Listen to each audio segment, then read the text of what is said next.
Then the man said, "This is at last bone of my bones and flesh of my flesh. This one will be called woman, because from man this one was taken." Verse 24 says, "That is why a man will leave his father and his mother, and he must stick to his wife, and they must become one flesh." And no doubt, when Adam said in poetic form, and I know Javen loves poetry, he feels the same way today. So we appreciate this gift, and that's why the father, a young man will leave a father and mother and be able to become married, become complements of one another.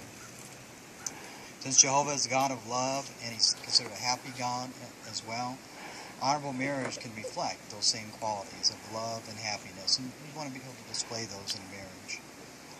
So we're going to reflect for just a moment on Christian marriage that can last, and it's when individuals put Jehovah God first in their marriage, and they follow the advice of what Jehovah God gives us. And of course, in the family book, and we go to meetings, and we have very much information on how a husband and wife can be able to have a happy marriage. It takes good communication. Make sure that you want to have that in your marriage as well. Also, Ecclesiastes chapter 4, verse 9 through 12 shows that when one individual is down, the other one can lift him up. And vice versa. You're there to help one another. And not only is that two-fold cord strong like that in a marriage, but when you add Jehovah to it, it's a threefold cord that cannot be quickly torn in two. And so, once again, put Jehovah first in your life, and he will help strengthen your marriage as well. We can also trust Jehovah God's advice because he knows our physical makeup more than anything. He knows your great-great-great-grandmother, your great-great-grandfather, and he knows what traits you've been handed. He knows what your background is, what you've went through in life. Both your courses of life have been different. So he's the one that knows you better than you do. So when you sit together, you study God's Word together, communicate. See, and that's where you get to learn about each other. And when you do that, it's just like these mountains around us. To get to the top of the mountain, it takes effort. But imagine you're both on each side of the mountain. Each step you take towards the top, you're becoming closer together. And at the top is Jehovah. So what a wonderful thing. When you draw closer to Jehovah, you're drawing closer to each other. When you draw closer to each other, you'll be able to enjoy a happy marriage. So once again, study the Bible together, pray together, have family worship together, and you'll benefit by that. Now moving on to what a husband, your role, Javen, something to keep in mind, is that a man is appointed by Jehovah God as a loving head of the family. 1 Corinthians chapter 11, verse 3 shows that Jesus is your head, and then you're the head of the wife. And you're to do that in following Jesus Christ's example of headship. You want to be able to have a balanced view of your headship as well. You're supplying the material needs, the spiritual, the emotional, and the recreational needs of the family. So you need to find balance in that. And once again, communication, and then see what you can do to follow through with making sure that you're putting Jehovah first, and then all these other things in its place, and you'll be happy because of that. You want to take the lead in worship, and make sure that you not be a tyrant over the wife. I don't know you to be that personality, but see, that's what you want to be, a loving head. You're going to listen to her, and a lot of times making decisions, heard the percentage before, 90% of the time when you talk, you'll be able to lead the way of your wife and be able to make her happy. 10% of the time, sometimes it's a decision that is pretty weighty and you do have to come up with, but you still talk about it, and then you make the decision. And then what do you do with that time that maybe it's not quite what you want to do? See, if you show that you're going to listen and help out and put a lot into it, then he's going to love you and respect you for following through with his decision that he's made. Even if it's a decision now, it didn't quite work out, see, should we say, oh, I told you so? See? Or should we just say, okay, well, let's re-talk about what else can we do? See, and then you talk about it, and now we may go a different direction. But see, that's when you gain that love and respect for one another, is when you work together to be able to do the best you can in making good decisions, and then also serving Jehovah the best you can. Christian husband is to be mild-tempered. and be refreshing to her. That's what Jesus was. He said, come to me, all you who are toiling and loaded down, and he'll refresh us. Sort of like that fire up there in the fireplace. It's a little cold, so people were up by the fire getting warm. See, that's what you're to be to her, is she'll be able to come to you, be refreshed, and be able to become warm on a cold night, so to speak. Okay? So we want to apply that too. That's the way Jesus was, so as a head you want to follow his example. But no sane man hates or is brutal to his own body, so of course you would treat her with care as well. And wouldn't become bitterly angry with her, as Colossians 3:19 brings out. So, moving on to the wife. Some things to keep in mind and be able to do.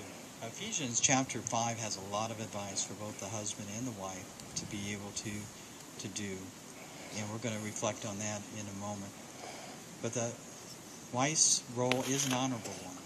And so you should be able to feel good to be a compliment of your husband. A Christian husband is told to assign honor to her wife. So you want to do that. Show honor to her. And when you do that, once again, she's going to love you back. And that's going to help in your marriage.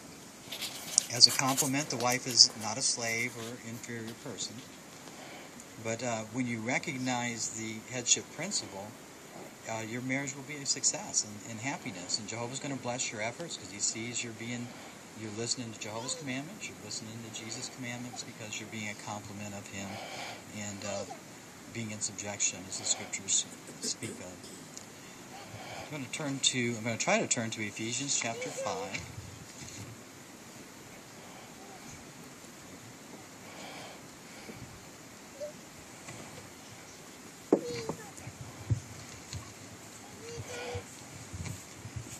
That's Ephesians chapter 5.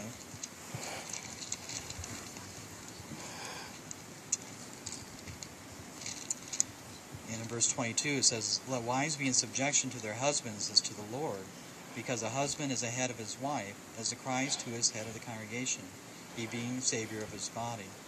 In fact, as the congregation is in subjection to the Christ, so let wives also be to their husbands in everything. So once again, being in subjection to Javen will be like a commandment from Jehovah and from Jesus, and you'll make them very happy if you follow in that line.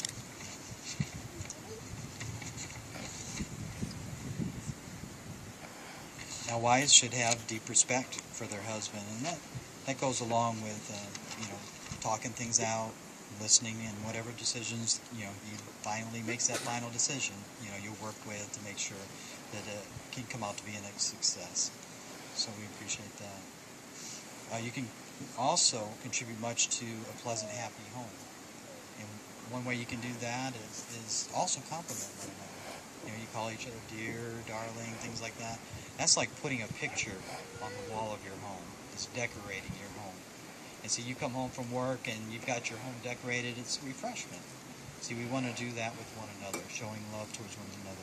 Have those into sweet nicknames that you call one another. And years later, you'll still be doing the same. And that will help your marriage as well. So now we're going to move on to cultivating deep love in your marriage. Both mates, you should clothe yourselves with love.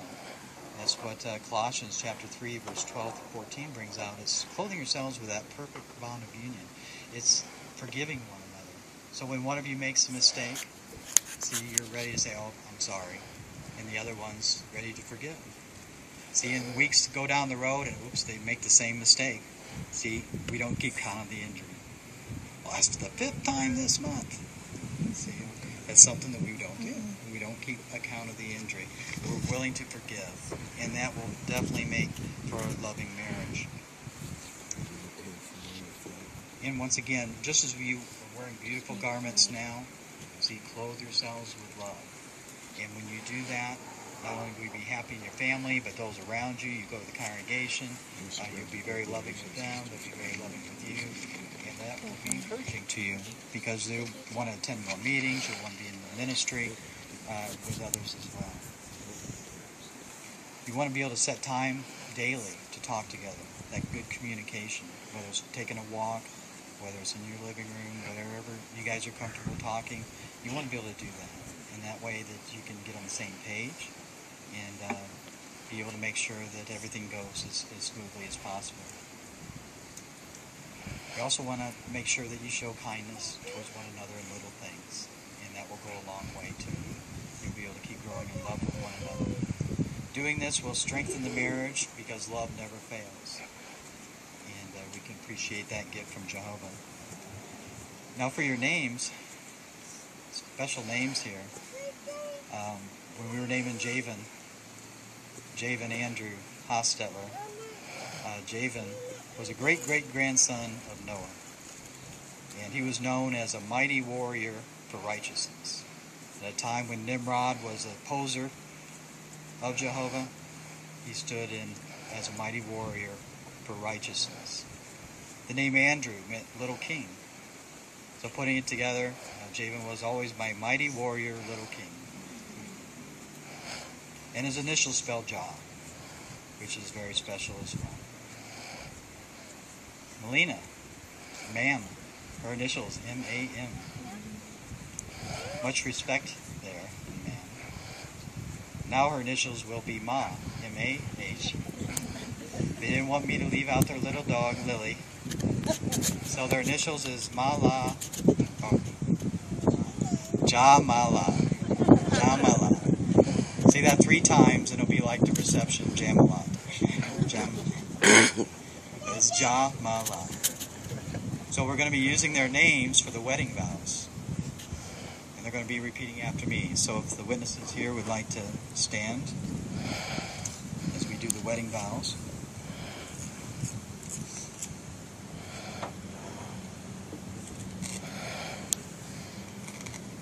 And we're going to start with Javen. Do you, Javen Andrew Hostetler, in the presence of Jehovah God and these witnesses, take Melinna Alexis Martinez to be your wedded wife, to love and to cherish in accordance with the divine law as outlined in the Holy Scriptures, for Christian husbands, for as long as you both may live? I do, forever and ever. Do you, Melinna Alexis Martinez, in the presence of Jehovah God and these witnesses, take Javen Andrew Hostetler to be your wedded husband, to love and to cherish and deeply respect in accordance with the divine law as outlined in the Holy Scriptures, for Christian wives for as long as you both may live? I do.